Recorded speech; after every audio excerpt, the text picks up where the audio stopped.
Okay, I'm gonna go very low tech and ask a couple of questions. Okay?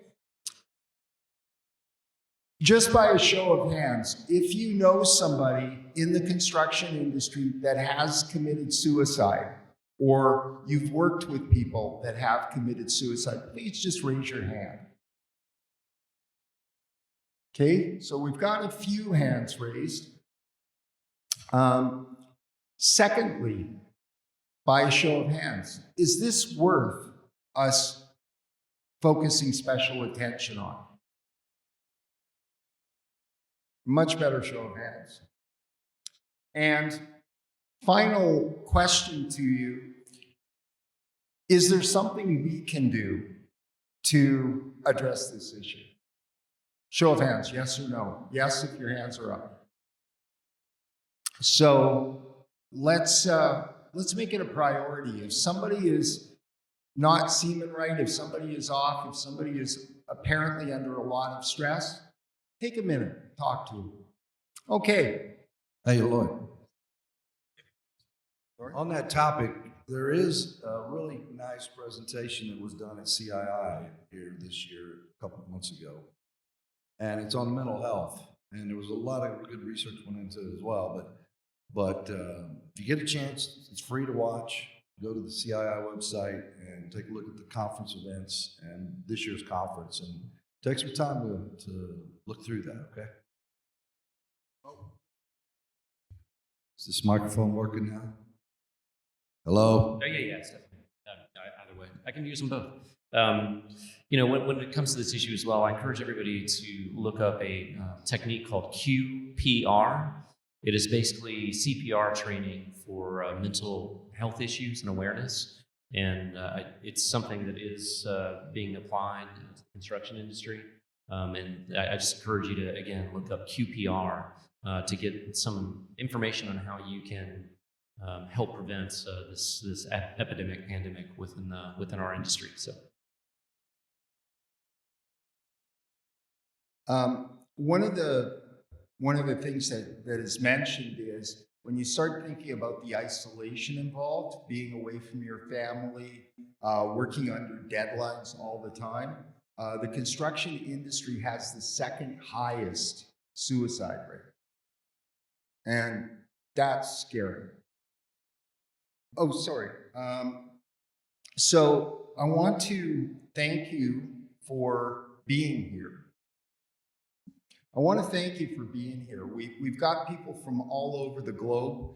We've got people that are incredibly busy, have lots of other things they could be doing with their time, and they've decided to be here for 2 days, or 3 if you're going to leadership forum.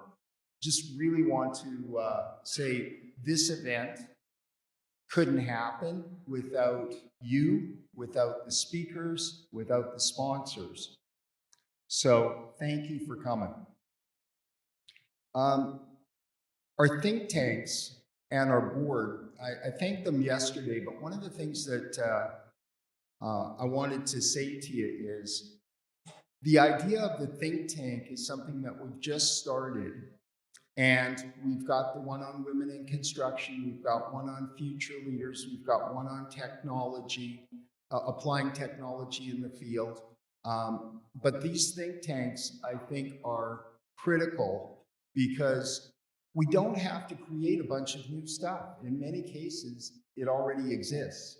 Or if it doesn't exist, then we need to start coordinating. Because, for example, ECC has a great Future Leaders program.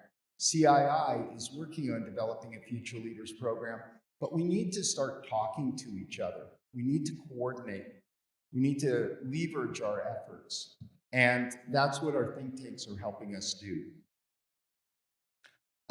Again, want to thank our sponsors because without them, we couldn't do this. And we've got our platinum sponsors. We also have our gold sponsors. And then, of course, out in the lobby, we have our exhibitors. So if you haven't taken the time to visit with them, please do. As far as the mobile app goes, Everybody, is there anybody that still needs to log into the app, or has everybody done it from yesterday? Okay, if there's anybody new that's having problems with their app, Lisa is probably your best resource. She's in the back of the room. She's the one with the wheelchair doing the royal wave. So please get her help. I'm going to pass this over to Jay and get him to share his thoughts with us, and then we'll have Ted do his. So thank you.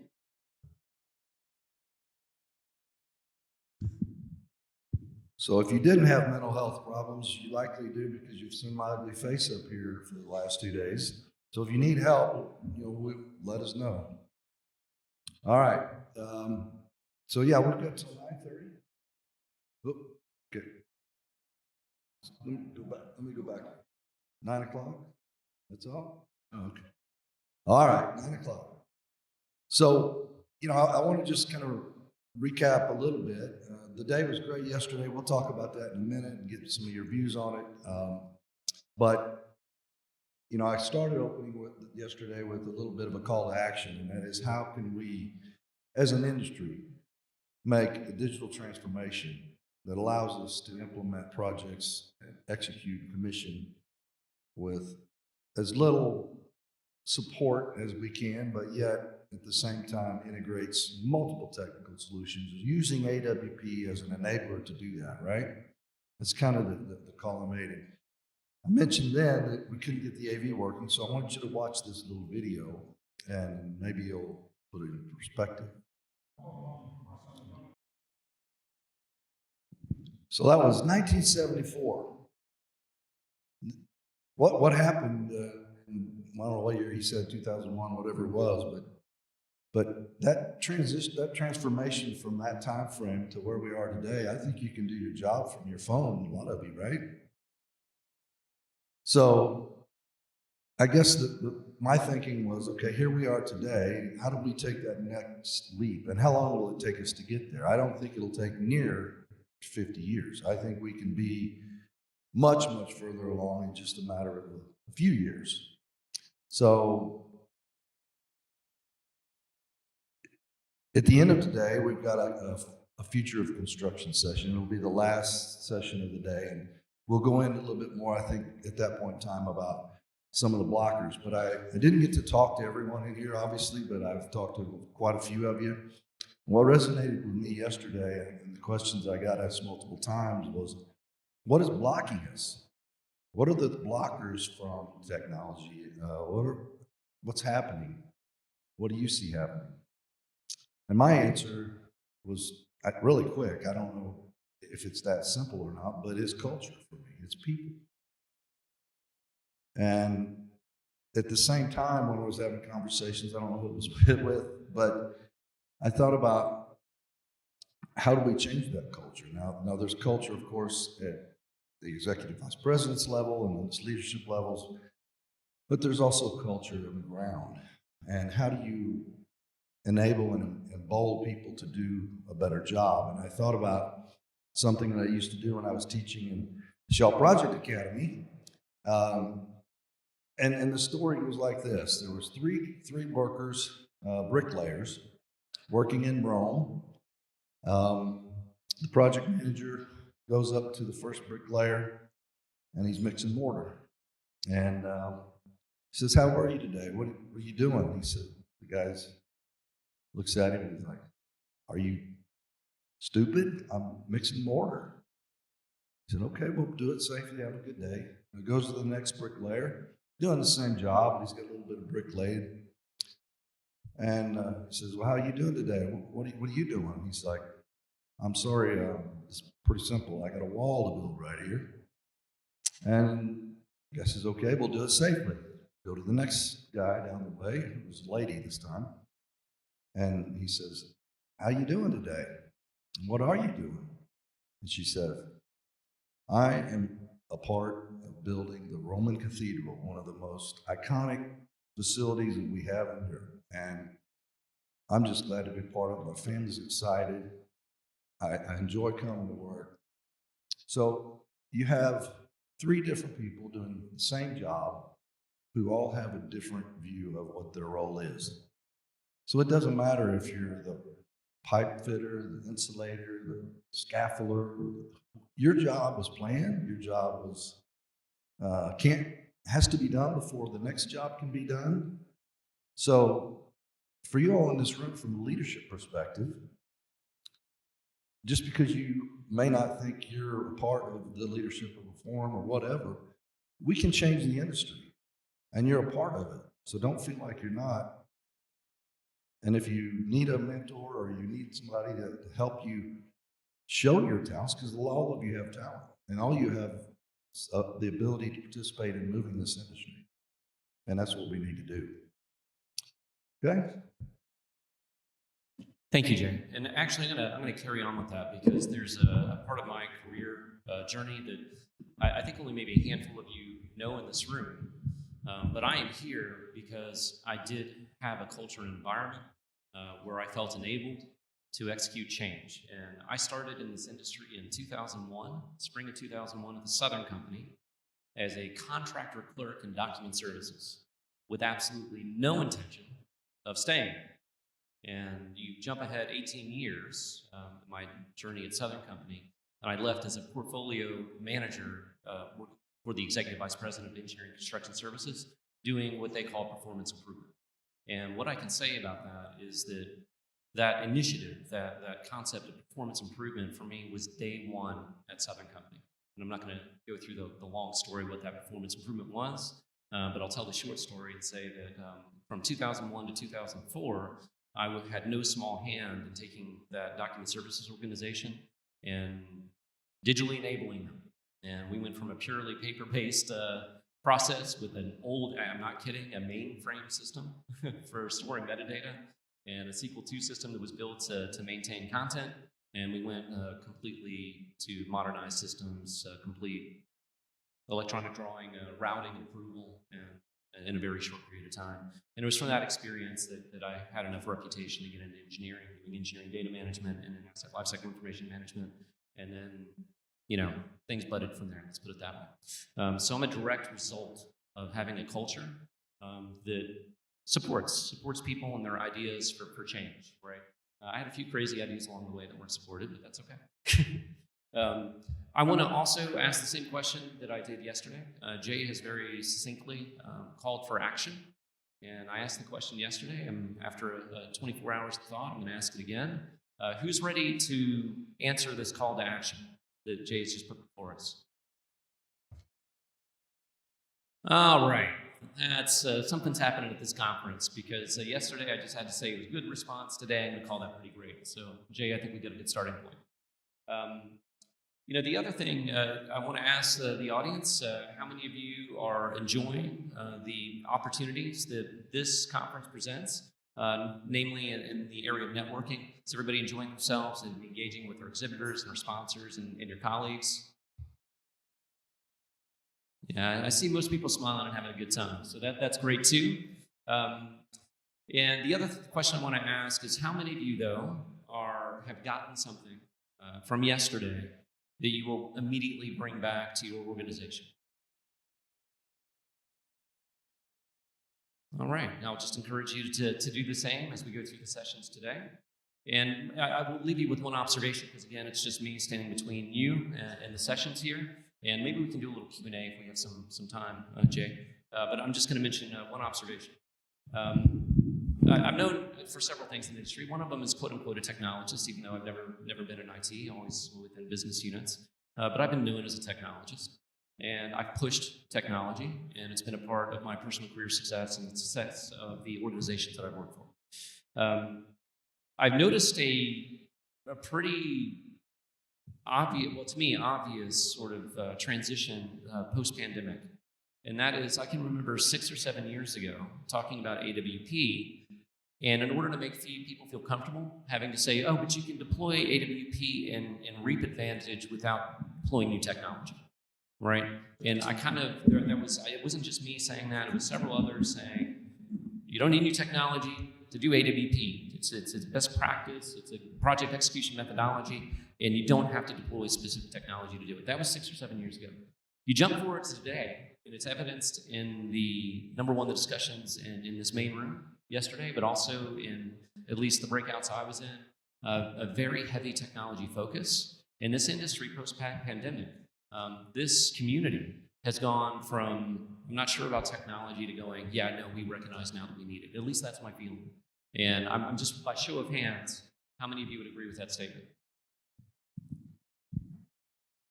And this, to me, is a subtle sign of positive movement, And we need to recognize, though, that the increments, right?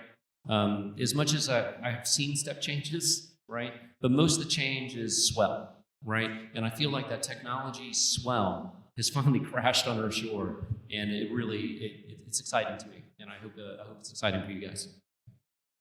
You're right on, Ted. That was an excellent observation, and it's true, especially with the older guys and girls that are in this room that have done projects for years.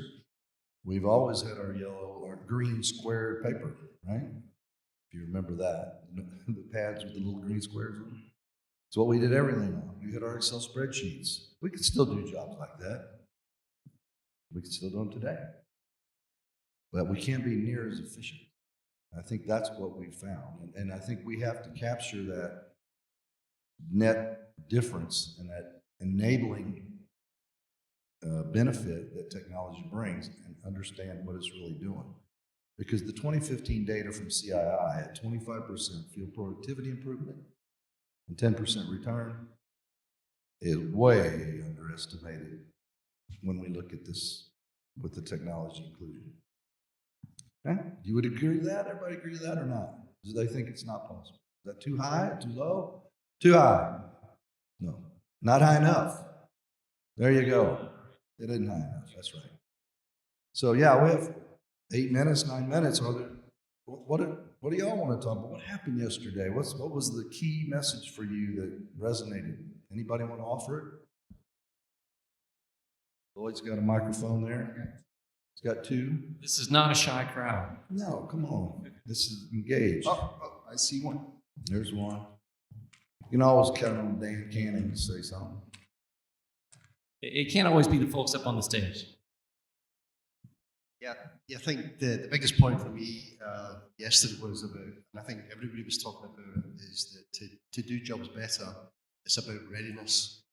Continually checking that readiness, and to your point about Excel spreadsheets, Jay, you're right. Technology can really, really help understanding readiness. I think everybody in the industry knows that if you've got a crew or a team ready to work, then as long as they're ready, they've got the tools, they've got their crew mix, they've got the materials, they've got their indirects, they're good. And that's where the rubber hits the road. Readiness prior to executing the work. Any comments, Jay? Yeah, I mean, Dan, we've talked a lot offline, and it's almost a given, right? I mean, the whole thing, and that's why yesterday's focus was the advanced, right? And I think that advanced portion we focused on really the last couple of years, but we have a different focus on advanced now with the technology than we did even a year ago, in my opinion, right? And so the more you can prepare, the more you can be ready, the more you can make sure that the constraints aren't on the work you're doing, the better you're going to be. That's for sure, Dan. Yassi's got things up there too. Or someone here. The microphone. Go ahead. All right, so the one thing, although data's way over my head, people is something that I absolutely have a great appreciation for. And I really appreciated hearing all of the messaging around transparency and alignment and the women in construction conversations that were taking place. And we're going to see some massive movement across the industry to try and bring more women in. So that made me very excited yesterday. So thank you very much for that. Well, you're welcome. And there's also at the same CII conference here that we had in July, I guess it was. There is a research team that delivered, I can't remember the RT number, but go to the CII page. There's a women in construction section of that conference that was very well done. A lot of good statistics. And really helps you understand how we need to think differently and be playing a lot differently than we have in the past. So it's a really good session. And I think that gives us an opportunity too to talk about the makeup of this conference this year. And those numbers will be published, but I see a lot of familiar faces, but I see also a lot of new faces. I think we have approximately the same attendance as last year, but we are seeing a change in our our continuity in what that makeup of that participation looks like, and I think that's positive for us as well. Yeah, I know we brought 35 people this year from Shell, and we've got people from CP, Contracts and Procurement. We've got people from project controls. We got people from information management. We got project management and engineering. The elements that make up AWP, they need to be present in this room. Now, I made that call last year to this group. First of all, we should be at 1,000, not 250. Secondly, we should have engineering. We should have procurement. We should have them foremost in this room. It shouldn't be a bunch of AWP practitioners standing around saying how good it is. And I'll throw out a warning real quick. I've seen Jay do this before. If you don't answer this call, he's going to lock some of you in a room. Anyway, I'm not trying to make statements, but I am seeing diversity start. I'm seeing it start from the roles. I'm seeing it start from the D&I perspective, and that's got to happen. It's got to happen if we're going to move forward. So appreciate you thinking about that. So next time you come, bring those parts of your organization that can help and that are really a big impact on the outcome. Okay? So Jay, you took the words out of my mouth, as you often do. So Jacek Morawski with Technobuild. Engineering is such an important component of starting AWP, and I couldn't stress that more. I thought at the first conferences of AWP, the focus was all on construction, work-fix planning, and so on, but we need to be in exactly the same place with engineering. Engineering, if they are aligned with construction, then rework disappears. And all of your punch lists disappear. So huge and important component, and I was really excited to be present with Josh in his presentation yesterday, where we talked about engineering and how do you measure engineering and so on. So great. Thank you, Jacek. All right, one more, last one. Hey, Jay, it's Eric Crivella with WorkPacks. Who? Eric Crivella, buddy. I know who you are. I just want to thank Kevin Nally for an outstanding presentation. Yeah. It's all about the data and the journey that they took on BCEP, and getting to that one team was something special. That was worth the price of admission alone, if you ask me. And if there was anybody doubting the effectiveness and the benefits of AWP, he gave a presentation several years ago and talked about another project that set a benchmark in terms of, hey, this works, it's proven, get on with it. But this was an even better presentation. So thank you to Kevin Nally for knocking it out of the park with an excellent presentation. Yeah, give him a round of applause. That was definitely good. But how are we going to help Kevin not have to rebuild and repeat all of that effort that he had to go through, over and over and over again? We lose, the same team leaves. It's a different team, different contractors, different technology, different this, different that. But we still should have a slate of digital solutions and technology that supports getting to that outcome without having to go through that effort that he just told us about yesterday, right?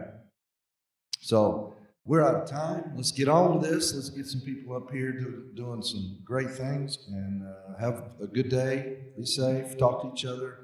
Okay?